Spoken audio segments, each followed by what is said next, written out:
this content is for kids. It's not for kids. Isn't that what I said? No, it's not for kids. If you are 13 years or younger, this is not for you.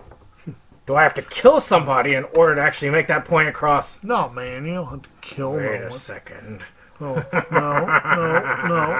When we return to our planet, the High Court may well sentence you to torture. He likes movies, we like movies. SeptumSin versus the world. SeptumSin versus the world. SeptumSin versus the world. SeptumSin versus the world. I'd buy that for $1. Greetings! You're watching SeptumSin versus the World. I'm SeptumSin. This is Kotobuki Jake, and we're here to show you what we got. Show me what you got. I want to see what you got. Oh boy. Yeah. So we got some fun stuff this week, but I'm going to actually move it over to Jake and have him show you first. Okay, so I have a very definite theme this week, and my very definite theme is sometime last year. I don't remember. I believe it was in the fall. The life of me, I can't remember beyond that. I made a quick drop-off at 2nd and Charles, and as we all know, a quick drop at 2nd and Charles is never a quick drop. And I got sucked into, they had a large outdoor sort of bizarre thing going on in the parking lot. And I ended up picking up a bunch of stuff. Now, for the life of me, I could have sworn it was 8, but I have 9 here that I think were from that sale. I'm just presenting 7 today, but for the life of me, I cannot remember for sure. One of these does not belong, or else I'm forgetting the number, but whatever. But it is an interesting cross-section, and it actually starts with 2 Oscar-nominated films.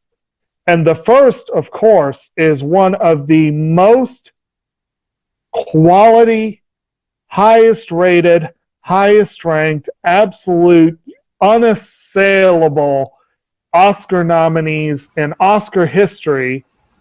And I am speaking, of course, of Johnny Knoxville's Jackass Presents Bad Grandpa, which was a nominee for makeup. And it does have some pretty great makeup. Makeup has the off-the-wall nominees, doesn't it? It was a fun film. This was a whole lot more entertaining than Norbit. I'll give it that. And it wasn't that expensive. And just for amusement's sake, I had to add it. Although, of course, I do need to eventually get all the nominees, so I kind of had to anyway. But it was a good opportunity to go ahead and take care of that. So, of course, y'all know my quest to try and create space. Mm-hmm. So, I am thinning out this. Ooh. With what you'll see. Not all of it is stuff like that. One of them is just a kind of an upgrade for a future order that's coming. Mm-hmm. And some of it's just anime that I grabbed to go up to 7. But we're going to start with one of those that's filling up this, which is a Stephen King collection here, which has a number of fun films on here. The Dead Zone, which, by the way, I did not have that version of the Dead Zone. I had the later version of the Dead Zone that they kind of use as a basis for the TV series. So, hopefully this will be a fun thing. I did have Pet Sematary, I did have Silver Bullet, and I did have Graveyard Shift. And they're all fun films. I mean, you got a vampire film, you got a film about people coming back from the dead, because sometimes dead is better. Sometimes. And of course, Graveyard Shift, which is about these evil rats. So it's some fun stuff. Good times. All right. So, another Oscar-nominated film, actually Oscar-winning film, and if I remember correctly, it won both Best Actor and Supporting Actor, so it actually was a high-profile win. And this was a really good. This may be the one that's the odd one out. I'm not sure, but this is a really. It's a hard film to watch, but a good one, and that is The Dallas Buyers Club, which basically Matthew McConaughey. As it says, Matthew McConaughey gives the performance of his career in this uplifting and powerful film inspired by true events. So basically, he is a just kind of a good old boy who gets diagnosed with HIV, and it gives him a whole new outlook on life. Let's put it that way. And Jared Leto is plays a transgender individual, if I remember correctly. I hope I'm using the right word there. Who goes by the name Rayon, and both of them are they're impressive in the film. And you've also got a impressive supporting cast, including Jennifer Garner and I'm trying to remember who else was in that. But anyway, it's a good movie. It is one that I definitely needed to have for the collection. And again, opportunity to get it really cheap, go for it.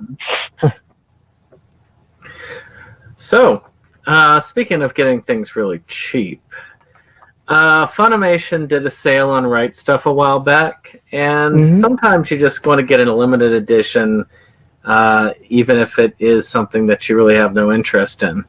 And for $10, see our other video this week. And for $10, I ended up getting Dimension W, because it's a pretty cool looking set. I really do enjoy it. That is a cool looking set. Wow. I don't know what to think about it, but hey, for $10, it's not bad. 12 episodes for $10.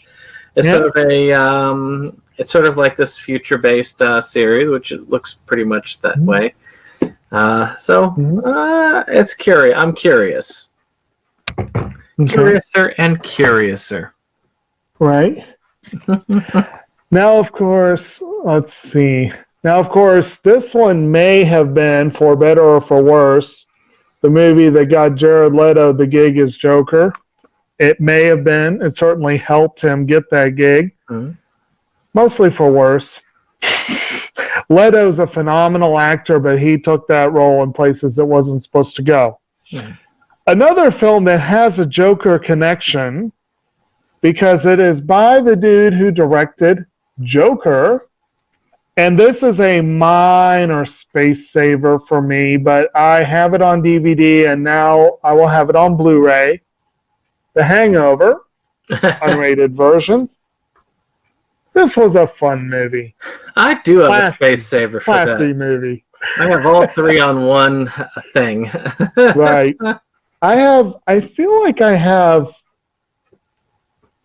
might still have one of these on DVD. I can't remember. I think I have all three at this point. But definitely this one was on DVD, so this will save a little bit of space. And I keep moving it in the wrong direction. But like I said, this is a fun movie. It's worth watching. It gets a little racy. It's a little crazy, but, good times. And what happens in Vegas, better stay there. It's kind of funny that I've started with matter of fact, there's a lot of Stephen King today. But I'm doing another one, which I need to actually put the camera on me, for this Stephen King 6-film collection. Now, this is one that I actually did have all of them on separate. So, this is a lot less than 6 films. Right. On here are the films Apt Pupil, Bag of Bones, Christine, Secret Window, Sleepwalkers, and Stand By Me. Now, technically, I still have to keep my copy of Christine because it is a multi Right. It's on a multi-movie pack with The Blob, which I need to keep that one. And I did not have Sleepwalkers, which had a recent Scream Factory release. But I did have Apt Pupil, Secret Window, Bag of Bones, and Stand By Me on Bare Bones DVD. So this is not bad in comparison because, well, I mean, these are basically the DVD editions of that. So these are the same editions, just in a smaller form. So it's worth it to me. If I remember correctly, I think Apt Pupil is one of the movies I have on VHS, but I've not yet converted. So that would be an essential.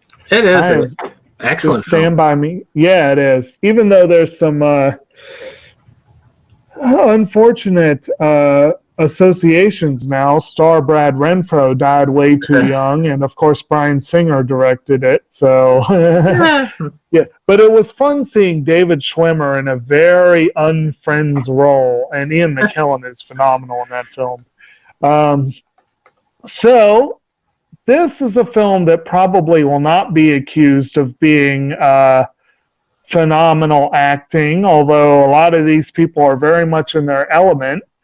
A movie that I've been wanting to see and have not yet seen, but I've seen the first two in this series, and I'm looking forward to this. The Expendables 3. Woo! But I mean, just listen to this cast. Sylvester Stallone, Jason Statham, Antonio Banderas, Jet Li, Wesley Snipes, Dolph Lundgren, Kelsey Grammer, Randy Couture, Jerry Crews, Mel Gibson, Harrison Ford, and Arnold Schwarzenegger. That action Ronda star. Rousey. Yeah, I mean, they lost Bruce Willis because apparently Bruce Willis wanted more than Stallone was willing to give him. But other than that, yeah, that's a pretty impressive grouping of individuals. The first two Expendables are good, mindless fun. Second They're one just is the best fun. one. What's that? I've not seen the third, but the second one is really fun. I mean, Chuck Norris and Arnold basically exchanging one-liners. Right. Great. It's a shame Chuck Norris didn't come back for this one. But you also got, of course, Jean-Claude Van Damme as the big bad in that one, and that was kind of fun, too. And let's not forget the great action star Kelsey Grammer. Oh, yeah. Well, supposedly in Boss, he's pretty badass. So, and I think he's supposed to play a similar-ish role here. He is a dude. With that voice, he can be pretty imposing. Not necessarily as Frasier, but all right. So I found out about a release that's coming out on limited edition steelbook to Best Buy. And I said, you know what? I will finally convert this to Blu-ray because I've heard they did a good job remastering it, and it just would be fun to have the newer version looking good and sounding good in particular. So I said, I'm going to go ahead, and since the steelbook is out for this and pretty easily available, I'll just go ahead and upgrade the movie to steelbook as well. And that is Cowboy Bebop, Knocking on Heaven's Door. Oh, nice. So it's a nice upgrade for my current one. And it's a good film. I want all of my Cowboy Bebop stuff just totally upgraded. And once it's going to be a while. It's like June, I think, is the release date. But I've got it ordered. I've got it paid for. I just got to pick it up once it's ready. So that's going to be a cool thing. I still have my Bandai set. In a way, I don't want to part with it because it's there. But at the same time, from what I've heard, they did a really good job remastering it. So, yeah. It's a worthwhile series. And that is a series that's worth getting on fancy editions if you can. Oh, yeah. Oh, yeah. Just upgrading the sound would be worth it. Oh, yeah. Definitely. All right. So my next one is one that I had literally never heard of.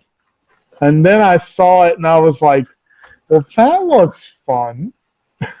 Mainly because I saw the cast and I was like, I love this cast. So, and it's a film, I think I saw it on your shelf afterwards. You have to tell me if I'm wrong about this, but I had never heard of it beforehand. Let's put it that way. And that is a movie called The Brass Teapot. Oh yeah, I've got that. I bought it for And $1. it's probably close to what I got it for. So, John and Alice live in small town America, married, very much in love, and broke. But an accident leads them to a roadside antique shop where Alice is spontaneously drawn to a mysterious brass teapot. Roll credits. It isn't long before they realize this is no ordinary teapot, and perhaps they have found the answer to all their financial woes, etc., etc. So, a co-stars Juno Temple, who's a very talented actress who really is in search of a breakout role. But she's had a lot of good roles in under-the-radar films. Alia Shawkat, co-star of Arrested Development and a favorite of mine. Alexis Bledel, Deborah Monk, Billy Magnuson. Very intriguing cast. What's his face? Jack McBrayer of 30 Rock fame.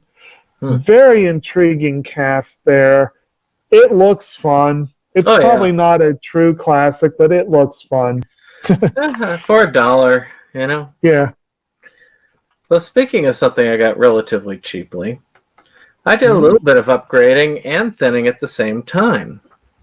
Because I do have all of these. I was surprised. I actually found out that these are identical to their Blu-ray counterpart releases, which is another Stephen King horror collection.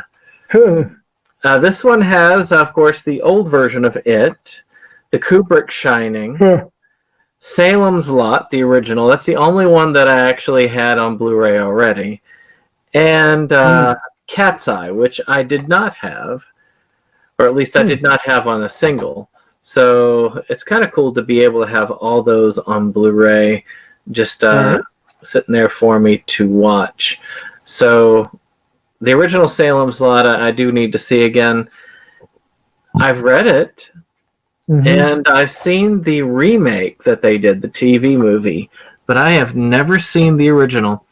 And that's a shame. I got interested in that actual series when I read book 5 of the Dark Tower series, which the priest in that one is one of the major characters, and comes along with them for the rest of the series for the most part. Is he a major character? I thought he was more of a supporting character. He was a supporting character in the book he's from. Salem's Lot. Yeah, but he's not as much of a. He becomes a pretty big figure with them as he goes in the Dark Tower. Right. You know. Yeah. Okay. So my next one is one, every year, you watch this channel, you know that we geek out over our Oscar stuff. We try to be able to give you guys all the info that's fit to give, as it were. And so I always pay very close attention to the films that are being talked up in the run-up to Oscar. But sometimes ones that are on my radar get shoved aside. When they don't end up getting a nomination or whatever, they kind of end up on the, I'll get to that one list, And this one has been on that list for 11 freaking years now. It's a movie that actually was a double Golden Globe nominee, made a lot of critics' best of lists, and was talked up for the Oscar race. And when the Oscar nominations came out, it got bupkis, nothing. And that is a film called Last Chance Harvey. It's got Emma Thompson and Dustin Hoffman. And it's supposed to be a really good movie about kind of a you're never too old sort of deal. You know what I mean? Like you get another shot at love and life and that sort of thing. And it's supposed to be really good. I mean, both of those actors are really phenomenal actors. There's no question there. You've also got Eileen Atkins, James Brolin, Kathy Baker. Pretty good assortment of individuals there. And this one actually has bonus features too. So this is a pretty nice pickup overall. This is one that is readily available at at a low price. And that's one of the reasons it took me so long to get it. It was like, oh, I'll get you next time. Over and over and over and over again. But finally, I picked it up as part of this group. And I'm really looking forward to finally seeing it. Who knows when that'll happen. But I'm looking forward to it. So, Jake, can you see the person that's commenting on our thing? No. Oh, you can't. Oh, well. Well, shout out to them. Let's see, AGR4 3269. Well, shout out to you, and thank you for watching. We really do appreciate that. Excellent. I neglected to click the thing and went live, so that's fine. I hope that y'all who do come in enjoy the unintended live show. Okay. I apologize. We don't have any editing in here at this point, but we hope to when the full version goes live on Wednesday. Uh-huh. So I got a fun one. Oh? So I have been trying my darndest to finish the series, but Funimation makes things so darned expensive. Yeah. And they'd released this for the longest time in just 2 parts. You know how they do that? They divide like a full season into 2. And Viz does this too. Mm-hmm. And I have the very first 2 seasons of Aquarion, which this is Aquarion Logos. Mm-hmm. And believe it or not, this is, to my knowledge, the first time they released all of it in one set, which is the 3rd season of the series. And it's really cool. I really enjoyed this particular one. I have yet to see the 3rd season because I'm a holdout for a lot of, physical media. Right. And I wasn't going to be paying any $40 for half of it. So $80, no. $20, yeah, I could do $20 for that. So I am so glad to have it.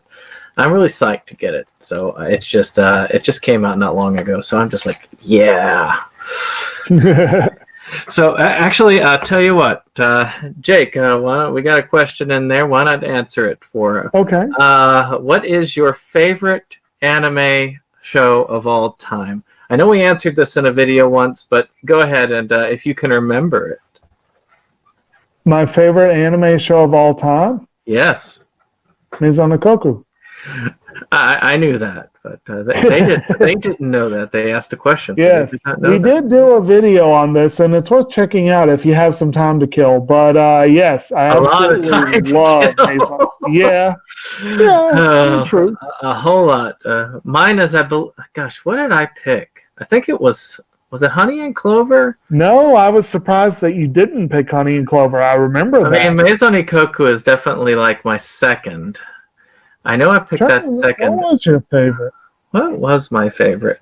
It's kind of weird that I'm like going, I don't know my favorite. I remember being surprised that it was not Honey and Clover.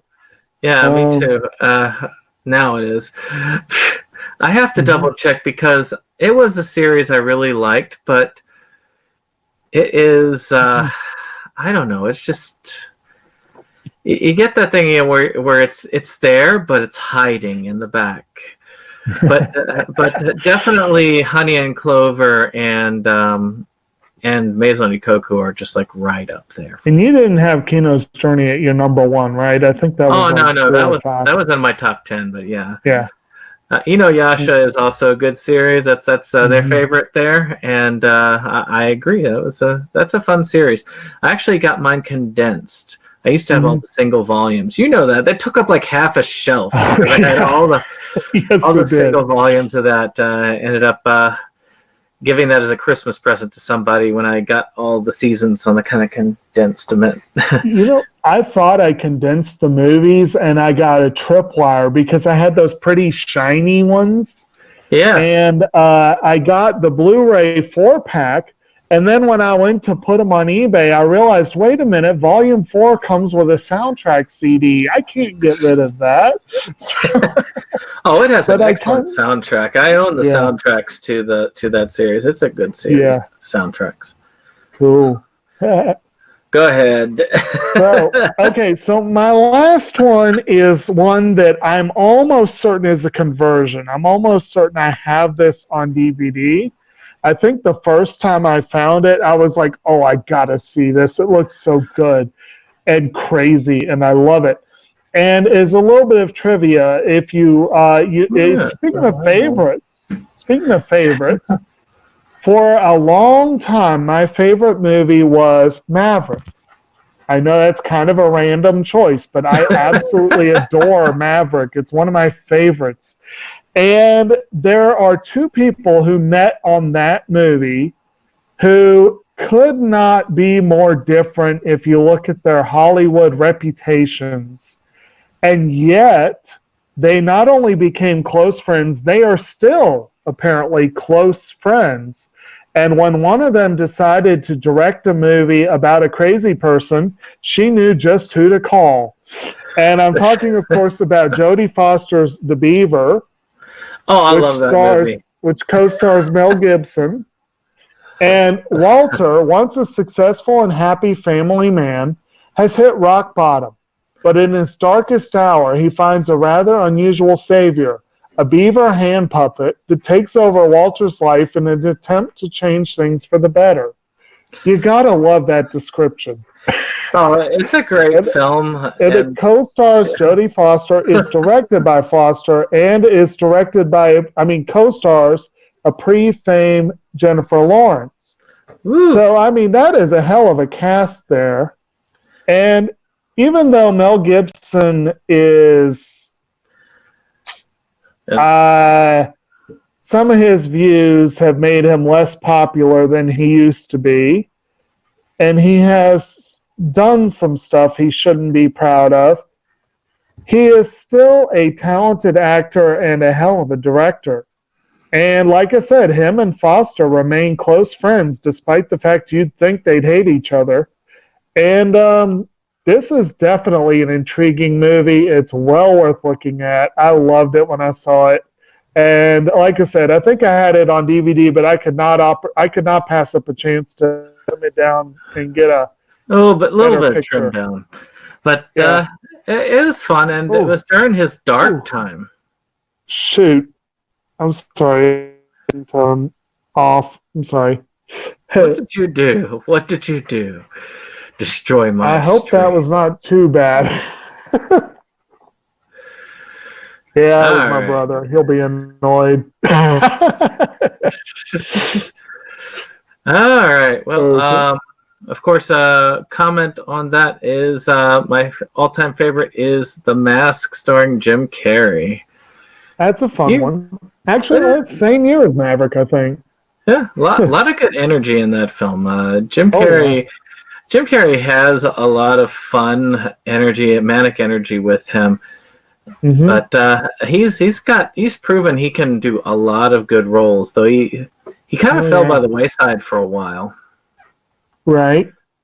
What was it he was in recently? He came back big with Sonic the Hedgehog. That's what I was thinking about. Is Sonic is probably his big thing. And it's funny, there was this porn site that they were uploading. Yeah, I know. They uploaded the Hunt, Sonic the Hedgehog, and something like that.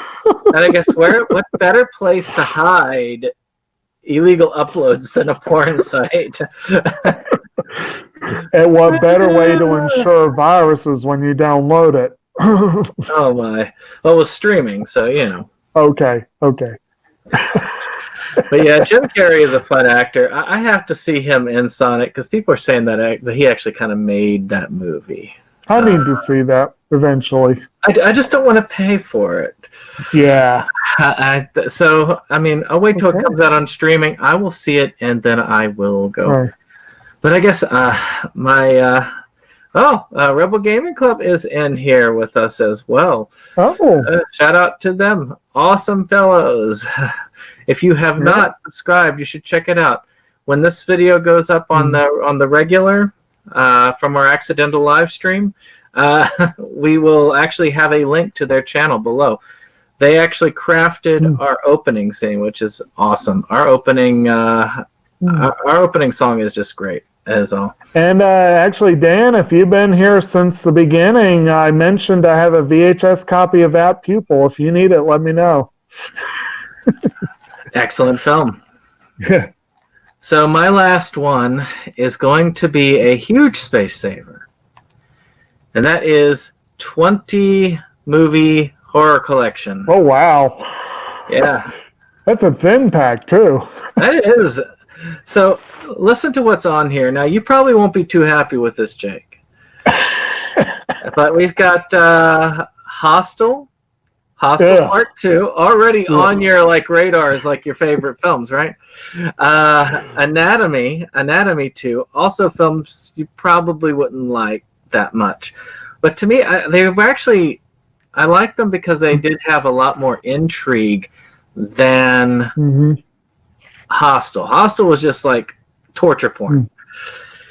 Hollow Man 2, and Hollow Man was fun, and Hollow Man 2 was okay. The Hunt for the BTK Killer, I don't have that one. The Tattooist, which is, I've not seen that one either. I don't have that one.